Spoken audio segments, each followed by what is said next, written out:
choqué. On est avec Manuel Bompard. Merci d'avoir accepté notre invitation, coordinateur national de la France Insoumise, député des Bouches-du-Rhône. Merci à vous. Vous êtes choqué, vous, par cette convocation ?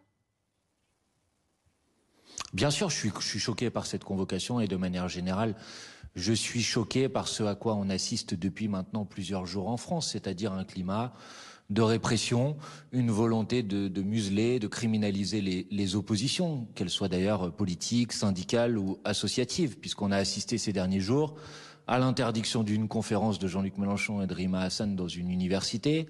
On a assisté à la convocation de Rima Hassan et de Mathilde Panot devant la police antiterroriste.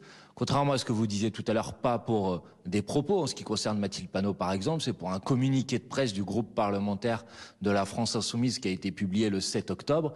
Et toutes les personnes qui liront ce communiqué verront à quel point il est tout à fait loufoque de considérer que ce communiqué correspond à une quelconque apologie du terrorisme. On le rappelle, je suis choqué aussi par le fait de voir que des syndicalistes ont été condamnés. Un syndicaliste a notamment reçu 1 an de prison pour un tract de soutien au peuple palestinien. Je rappelle donc le communiqué en question. C'est la raison pour laquelle Mathilde Panot a été entendue, publié le 7 octobre. Et il avait fait polémique, ce texte, parce qu'il mettait en parallèle l'attaque du Hamas, décrite comme une offensive armée de forces palestiniennes, et l'intensification de la politique d'occupation israélienne dans les territoires palestiniens. Ça, c'est pour Mathilde Panot. Et concernant Madame Hassan, elle a été convoquée parce qu'elle a donné une interview aux médias Le Crayon, et dans un extrait qui a maintenant été supprimé, elle dit qu'il est vrai que le Hamas mène une action légitime. C'est ça les raisons pour lesquelles elles ont été convoquées. Pour vous, c'est totalement injustifié. Non, mais d'abord, sur la question du communiqué du groupe parlementaire de la France Insoumise, vous pouvez, si vous voulez, ne pas partager la vision qui est la nôtre de ce qui s'est passé le 7 octobre, mais vous ne pouvez pas dire qu'un communiqué dans lequel nous disons que nous pleurons l'ensemble des morts, l'ensemble des victimes, qu'elles soient israéliennes ou palestiniennes, constitue une forme d'apologie du terrorisme. Là, on est en dehors du cercle de la raison. C'est tout à fait absurde, c'est tout à fait loufoque. Quant à Rima Hassan, elle a dit dans l'extrait que vous avez passé à cet instant que sa convocation était sur la base d'une interview qui a été une interview tronquée, puisqu'il y avait précisément une question dans laquelle on lui demandait comment elle qualifiait les actions du Hamas, et elle avait rappelé à l'époque qu'elle les avait qualifiées d'actions terroristes. Donc comment, dans ce cas-là, peut-elle faire l'apologie de ces actions? Tout ça est ridicule, et ça s'inscrit dans un contexte qui est un contexte de répression des voix qui tout simplement se lèvent pour demander la paix, pour demander l'arrêt des massacres qui sont en cours aujourd'hui à Gaza. Et ça s'inscrit aussi dans la lignée, et je pointe la responsabilité du gouvernement, et en particulier du ministre du garde des Sceaux, M. Dupond-Moretti, qui en date du 10 octobre a publié une circulaire qu'il a envoyée à l'ensemble des procureurs de la République, dans lequel il invite à poursuivre pour apologie du terrorisme, y compris des propos qui sont tenus dans le cadre politique. Et donc on en est là aujourd'hui, 6 mois après, en pleine campagne des élections européennes, avec des candidats aux élections qui se retrouvent devoir aller répondre de leurs opinions politiques devant un commissariat. Ouais. C'est inédit dans la Ve République qu'une présidente de groupe parlementaire soit obligée de rendre compte de ses opinions dans un commissariat. Manuel Bompard, justement, vous avez interpellé le garde des Sceaux sur ces questions-là, Éric Dupond-Moretti, qui vous a répondu à l'Assemblée nationale aujourd'hui. On l'écoute. Des gens qui se sont sentis victimes ont déposé plainte. La justice a donc été saisie et elle dira ce qu'elle a à dire en toute indépendance. Et voyez-vous, il y a des jours, on préférerait être sourd que d'entendre ce que l'on entend. Vos amis à vous, ce sont les mollahs, monsieur Bompard. Vous devriez avoir honte. Voilà, lui dit la justice a été saisie, elle va faire son travail. Vous faites confiance en la justice ?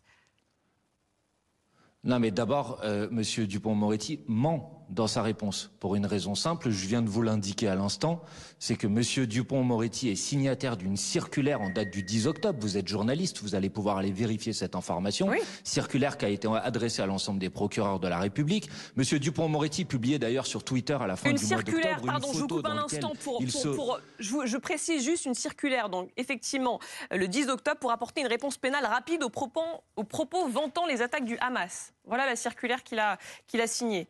Non, non, vous lisez cette circulaire de manière biaisée. Vous verrez que si vous la lisez en entier, il est indiqué qu'il invite à multiplier les actions des procureurs pour apologie du terrorisme. À tel point que le président de la Commission nationale des droits de l'homme a écrit un courrier à monsieur Dupond-Moretti ce week-end. Ça aussi, vous allez pouvoir le retrouver. Dans ce courrier, le président de la Commission nationale des droits de l'homme dit: monsieur Dupond-Moretti, il faut que vous preniez une autre circulaire parce que clairement votre circulaire du 10 octobre, elle produit aujourd'hui des entraves à la liberté d'expression. C'est pas moi qui le dis, Emmanuel Bompard, c'est le président de la Commission nationale consultative des droits de l'homme. Peut-être que si monsieur Dupond-Moretti ne veut pas m'écouter moi, il peut au moins écouter cette personne responsable d'une autorité qui est une autorité indépendante. Quant à la fin de la réponse de monsieur Dupond-Moretti, je veux dire à quel point elle est scandaleuse. Quand il parle de vos amis, les mots là. Accusez-moi de soutenir... Non mais c'est scandaleux.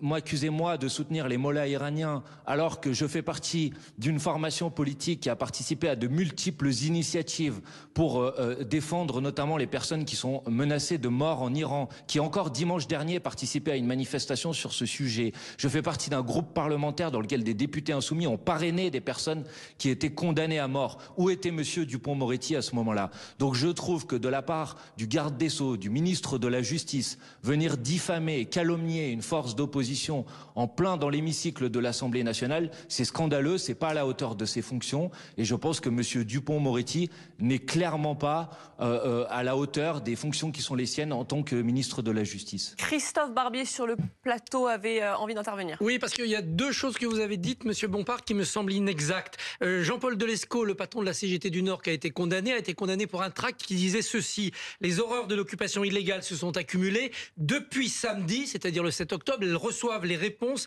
qu'elles ont provoquées. C'est pour ça qu'il a été condamné. On ne peut y voir clairement qu'une seule analyse.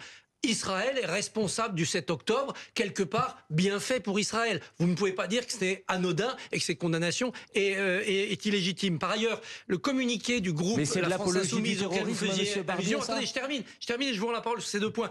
Ce communiqué parle, après le 7 octobre, c'est un communiqué qui est publié très vite dans la matinée ou la journée du 7 octobre, ce communiqué dit « les forces armées palestiniennes ». Vous savez bien ce qu'on vous reproche, c'est de ne pas avoir dit le Hamas, groupe terroriste, dans ce communiqué. Et vous ajoutez qu'il y a des occupations israélienne en mettant Gaza dans ce communiqué. Depuis 2005, il n'y a plus de troupes israéliennes à Gaza. C'est cela aussi qui était reproché et que Mathilde Panot a sans doute pu éclaircir au commissariat.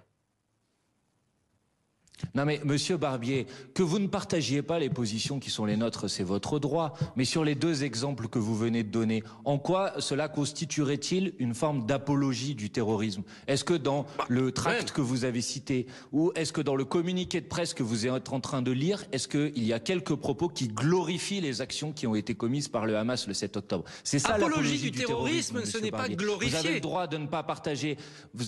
Ah bah si, bien sûr, monsieur Barbier, bien sûr que c'est ça. Donc si vous avez le droit de pas être d'accord avec notre analyse, j'ai vu sur le plateau de BFM il y a quelques semaines que vous disiez qu'il n'y avait pas de colonisation en Cisjordanie, contrairement d'ailleurs à ce que dit le droit international. J'ai dit que les Israéliens parlaient de la Judée-Samarie et pas de la Cisjordanie. C'est votre point de vue. Et moi, je ne vous menace pas de vous poursuivre devant les tribunaux pour cela, vous voyez. Et pourtant, je suis en radical désaccord avec vous.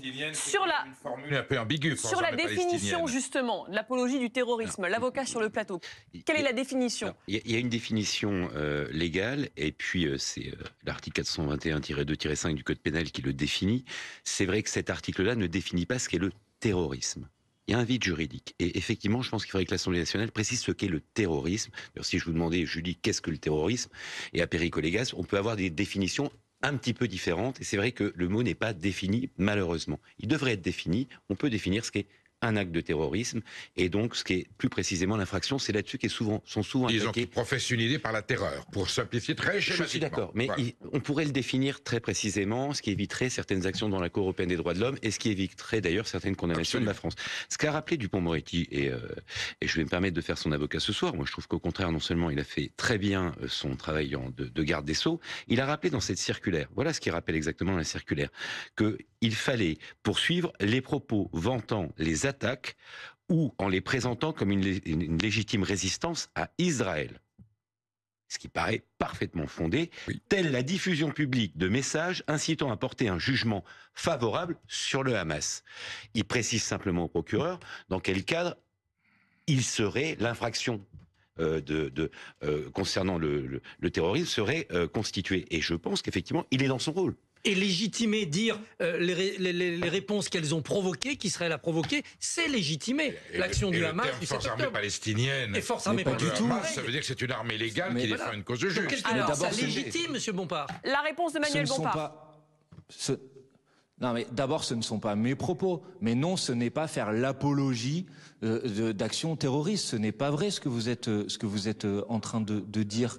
Vous ne pouvez pas dire ça. Quant à Monsieur Dupond-Moretti, il a clairement envoyé des consignes très claires au procureur. Monsieur l'avocat qui est sur le plateau, dont je ne connais pas le nom, défend Monsieur Dupond-Moretti, c'est son droit. Mais il ne peut pas ignorer ce que je vous ai dit tout à l'heure, c'est-à-dire que le président de la Commission nationale consultative des droits de l'homme dit attention, il y a un problème avec la circulaire que vous avez produite le 10 octobre, parce qu'elle produit des procédures qui sont des procédures abusives et que ça se traduit par des entraves à la liberté d'expression. Et il demande dans ce courrier que vous pouvez consulter, il demande à Monsieur Dupond-Moretti de prendre une nouvelle circulaire pour préciser les choses, pour que justement le type de convocation abusive comme celle que subit Madame Panot ou Madame Hassan s'arrête immédiatement.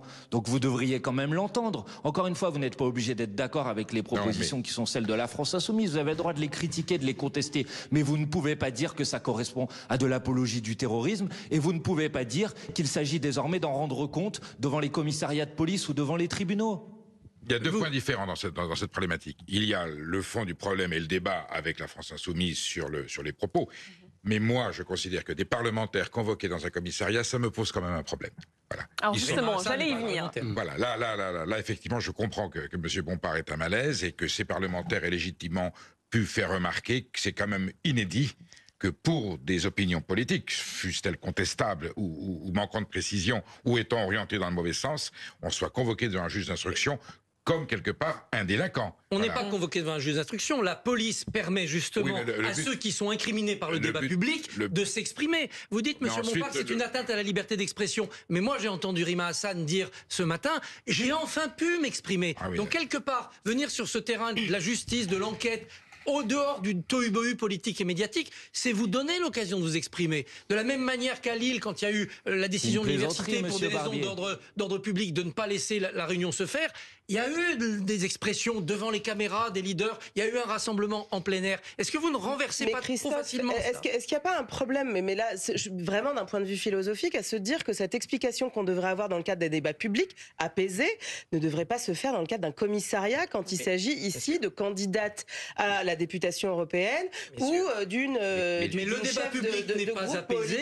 Le débat public n'est pas apaisé, notamment parce que la France Insoumise à l'Assemblée a développé une stratégie qu'elle assume de tohu-bohu, de ce que Darmanin appelle la bordélisation, c'est-à-dire de réchauffer le débat. Mais non, mais en fait, au-delà même de la stratégie, c'est-à-dire qu'en fait, poser la possibilité d'avoir un débat apaisé, constructif, apaisé, je sais même pas si cela est possible, autour de ce qui se passe au Proche-Orient aujourd'hui et se dire que on peut poser la nécessité de que se passe-t-il à Gaza, pourquoi est-ce qu'on en est arrivé là, voir ça sur le temps long, au-delà de ce qui s'est passé du côté de la France Insoumise, est-ce que ça devrait être posé dans les commissariats. Est-ce que ça ne dit pas aussi un échec collectif de notre capacité en fait à débattre de cette question d'un point de vue strictement politique et notamment de politique internationale? On voit les débats qu'il y a à l'ONU, on voit les débats qu'il y a à la Cour de justice internationale autour du terme de génocide et on revient sur, par exemple, pardon, c'est ma marotte, mais moi j'ai affaire par exemple à des gamins en atelier qui posent des questions en fait de cet ordre, qui cherchent à comprendre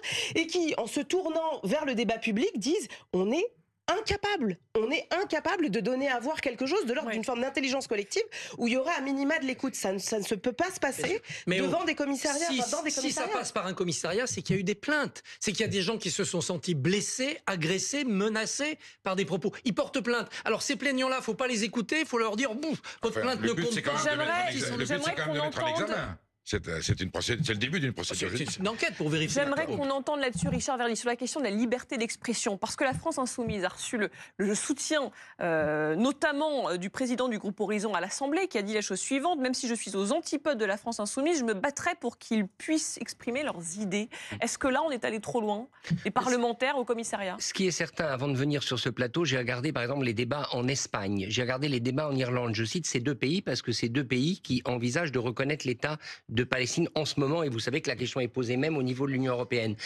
Il n'y a pas eu il n'y a pas eu d'élus, de députés qui soient convoqués de cette manière devant la police, alors qu'il y a eu des propos beaucoup plus problématiques, si on estime qu'ils sont problématiques, vis-à-vis du Hamas. Donc je crois que oui, vu de l'étranger, vu d'autres pays européens, ce raidissement, ça apparaît comme un raidissement des autorités françaises, comme une nervosité. On peut aussi citer par exemple la phrase où Gabriel Attal, à propos des manifestations étudiantes, a parlé de cette idéologie importée d'outre-Atlantique. C'est quelque chose qu'on n'a pas entendu ailleurs en Europe. Donc on a quand même le sentiment que les autorités françaises, au pluriel, eh bien, sont soit très inquiètes, d'où ce raidissement, soit par anticipation cherchent comment dirais-je, à diriger le débat ou à canaliser le débat. Or, dans une démocratie, me semble-t-il, le débat, il a lieu au Parlement et il n'a pas vocation à être canalisé. Manuel Bompard, vous y voyez-vous derrière la main du gouvernement, c'est ça ?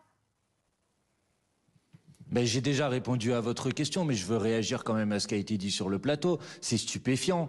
Maintenant, en quelque sorte, selon Monsieur Barbier, on devrait remercier Monsieur Dupond-Moretti de nous convoquer ou d'avoir demandé au procureur de la République de donner suite aux plaintes qui ont été déposées pour pouvoir venir s'expliquer devant les commissariats. Mais vous, Monsieur Barbier, vous pouvez tenir des propos à longueur de journée à la télévision. Personne ne vous demande d'aller vous expliquer devant un commissariat. J'ai pas besoin d'aller devant un commissariat pour expliquer les positions qui sont les miennes. C'est le débat démocratique. Et ensuite, il y a des élections. C'est comme ça que ça fonctionne dans une démocratie. Mais il n'y a pas eu de plainte contre les propos, pardonnez-moi, il n'y a pas eu de plainte contre les propos de Christophe Barbier sur ce plateau. Que répondre aux plaignants? Vous les entendez, ces plaignants? Que leur répondre? Heureusement, mais heureusement qu'à chaque fois qu'il y a un dépôt de plainte, ça ne se traduit pas immédiatement par le fait qu'on va auditionner les personnes qui sont victimes de cette plainte. Parce que moi, je peux tout à fait demain déposer une plainte contre vous pour avoir contesté le fait qu'il existait une colonisation en Cisjordanie.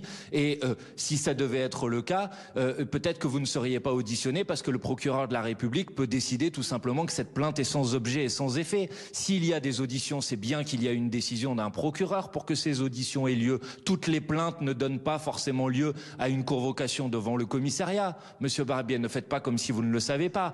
Pour le reste, il n'y a pas de problème à avoir ce débat de manière apaisée. Le problème, c'est qu'aujourd'hui, il y a une volonté très claire, avec à l'initiative de laquelle il y a un certain nombre de lobbyistes pro-israéliens. C'est le cas des associations qui ont déposé plainte contre Mathilde Panot et contre Rima Hassan, parce qu'ils ne supportent pas qu'on puisse dire dans le débat public que les actions qui sont commises par Monsieur Netanyahou et l'armée israélienne aujourd'hui à Gaza sont des crimes de masse, des massacres horribles et qu'ils doivent s'arrêter immédiatement. Et le problème, il est là aujourd'hui, c'est que dès que des voix s'expriment pour dénoncer ce qui se passe à Gaza, dès que des voix s'expriment pour demander la paix, il y a une tentative de les faire taire, par exemple en les menaçant sur les réseaux sociaux, j'en ai été victime, par exemple en déposant des plaintes et en faisant une forme d'harcèlement judiciaire, par exemple en venant pour essayer d'empêcher de tenir des réunions publiques, des conférences ou des meetings. Tout à l'heure, vous me disiez la conférence, c'est normal, elle a été annulée parce qu'il y avait un trouble à l'ordre public, la conférence de Jean-Luc Mélenchon à l'université de Lille. Pardonnez-moi, quand Monsieur Macron fait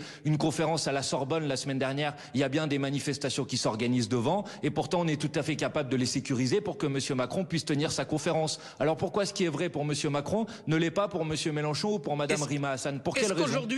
Est-ce qu'aujourd'hui, Monsieur Bompard, si vous deviez reformuler ce communiqué du 7 octobre... Répondez à ma question, pour quelle raison? Est-ce que aujourd'hui, parce que Jean-Luc Mélenchon n'est pas encore président de la République, mais est-ce que vous reformuleriez votre communiqué du 7 octobre? Donc le président de la République peut s'exprimer dans les conférences, mais pas ses opposants politiques. Oui, c'est ça que vous êtes en train de dire. Il y a une institution, institution, un fonctionnement normal d'une démocratie, dans une campagne électorale. Jean-Luc Mélenchon s'est exprimé à Sciences Po, etc. Puis on l'entend beaucoup. Vous avez la parole, c'est très bien. Mais pas à je voudrais l'université revenir sur ce communiqué du 7 octobre. Est-ce qu'aujourd'hui, dans votre communiqué, Monsieur Bompard, plutôt que de dire force armée palestinienne, LFI écrirait groupe terroriste Hamas? Est-ce que vous le feriez, cela? Mais monsieur, je ne vais pas réécrire le communiqué du 7 octobre et je ne suis pas là pour en répondre devant vous. Je vous dis simplement que les termes qu'il y a dans ce communiqué, que j'approuve totalement, ne sont pas des termes qui font de l'apologie du terrorisme, et qu'il est complètement hallucinant que ce communiqué, enfin je sais pas, que les gens qui sont sur votre plateau et les gens qui nous écoutent vont sans doute le lire, et que l'un d'entre eux me dise qu'il ne tombe pas de sa chaise pour qu'on considère que les propos qui sont, les mots qui sont contenus dans ce communiqué font de l'apologie du terrorisme. Mais vous ne diriez toujours pas que le Hamas est un groupe terroriste, donc. Mais vous ne diriez toujours pas que j'ai le déjà Hamas est un répondu groupe 15 terroriste. fois à cette question. Moi, je vais vous dire, madame, je suis fatigué. Mais j'ai déjà dit à plusieurs reprises que le mode opératoire utilisé par le Hamas était un mode opératoire terroriste. Je n'ai aucune difficulté à le dire. Donc, je n'ai aucun problème avec ça. Mais je vois bien qu'en vérité, il y a une tentative dans le débat public, une forme de paresse intellectuelle et une volonté en permanence de sauter d'une polémique à une autre sur les mots, les tweets, les phrases qui sont utilisées et qui ne sont pas utilisées pour faire en sorte qu'on ne parle pas du sujet principal. Et le sujet principal aujourd'hui, c'est qu'il y a plus de 30 000 personnes qui sont mortes à Gaza sous les armes de l'armée israélienne. Qu'il y a une impuissance et une forme d'inaction totale des autorités, de la communauté internationale et du gouvernement français en particulier. Et que ça révolte des gens dans notre pays, que ça révolte beaucoup de gens, que ça révolte des étudiants qui ont envie de se mobiliser. Et que quand ils se mobilisent, plutôt que d'essayer de les faire taire, de les réprimer, de les convoquer au commissariat, il faudrait plutôt essayer de les écouter et faire en sorte que la France, elle joue enfin son rôle, qu'elle agisse pour faire en sorte que ces massacres s'arrêtent le plus rapidement possible. Voilà, et on peut à la fois dire que les actions qui ont été commises le 7 octobre sont insupportables et à la fois dire qu'ils ne peuvent en aucun cas justifier le fait qu'on tue des dizaines de milliers de personnes, plus de 10 000 enfants qui sont morts aujourd'hui à Gaza et que la France doit faire beaucoup plus que ce qu'elle fait aujourd'hui. Mais dès qu'on essaye de dire ça, on essaye de nous empêcher de le dire pour nous faire parler d'autres choses, nous demander de nous expliquer sur pourquoi on a utilisé tel mot, pas telle phrase ou pas tel mot. Et ben ça, c'est insupportable. Les mots sont également importants. Juste on une doit question. pouvoir dénoncer ce qui se passe là-bas.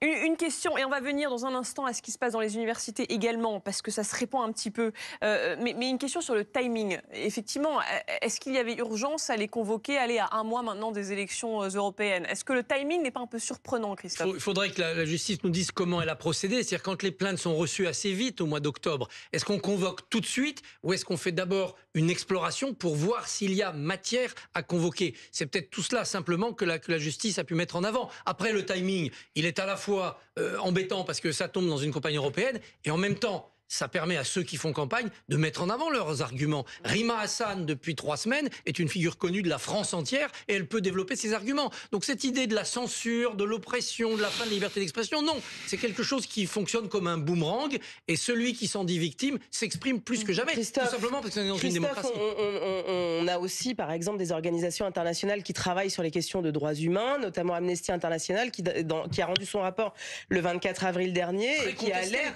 Bah non, il est pas contesté. Enfin, tout comme. Tu parles d'un risque génocidaire. Non, je parle pas de ça. Je parle pas de ça. Non, je parle de la question de la liberté d'expression. Oui, dans le rapport annuel, ils disent qu'ils alertent sur les risques d'entrave à la liberté d'expression et que cette question, en fait, de la nécessité de poser dans le débat public les choses, est-ce que ça doit passer par la justice? Aujourd'hui, la liberté d'expression, c'est les discours de haine, les discours xénophobes, et voilà. Donc là, cette question-là, évidemment, en fait, qu'elle doit être posée. Comment faire en sorte de ne pas entraver la liberté d'expression, de surcroît quand on est dans une parole politique, sinon en fait on va se retrouver avec le risque, c'est quoi? C'est une police de la pensée de surcroît quand on est face à des élus. Mais on est face à une flambée d'actes antisémites en France comme on n'a pas connu depuis 1945. Et je ne cautionne aucun acte antisémite. Mais moi non plus. Je dis simplement que M. Bompard n'a pas si tort que ça dans ce qu'il dit. J'explique. La Cour européenne des droits de l'homme a rendu un arrêt dans une affaire qui était l'affaire du Bataclan, où Jean-Marc Rouillot, qui est le cofondateur d'Action Directe, s'était exprimé en disant qu'il avait trouvé que les attaquants Bataclan, terroristes, les qualifiés d'attaquants, étaient très courageux. Il avait été condamné par la France à une peine de 18 mois d'emprisonnement, dont 12 mois fermes. La Cour européenne des droits de l'homme a annulé cette décision et a condamné l'État français parce qu'elle a considéré que ces propos rentraient dans le cadre de la liberté d'expression. C'est vous dire si la Cour européenne des droits de l'homme va loin que là, moi qui ne cautionne absolument pas ce que disent ces députés LFI, je pense que ça ne relève pas du droit.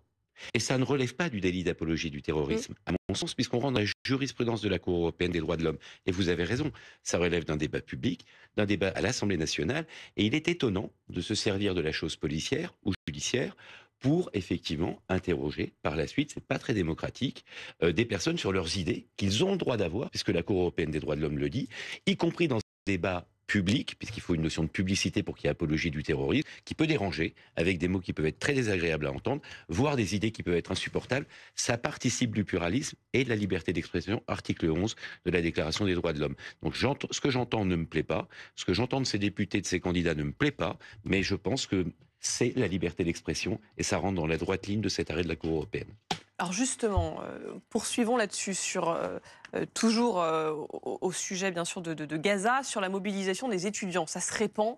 On a parlé de la Sorbonne, de Sciences Po, de la Sorbonne hier, avec ces évacuations par les policiers. Il y a eu d'autres manifestations encore aujourd'hui. Vous dites, Richard Verly, ces manifestations-là, pour vous, elles sont parfaitement légitimes et on va trop loin en voulant y mettre fin?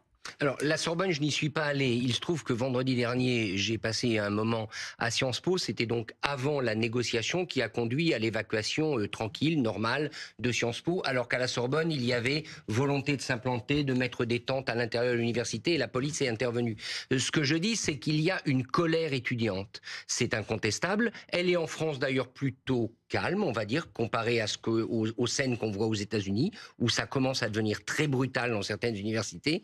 Et on peut la voir aussi dans d'autres universités européennes.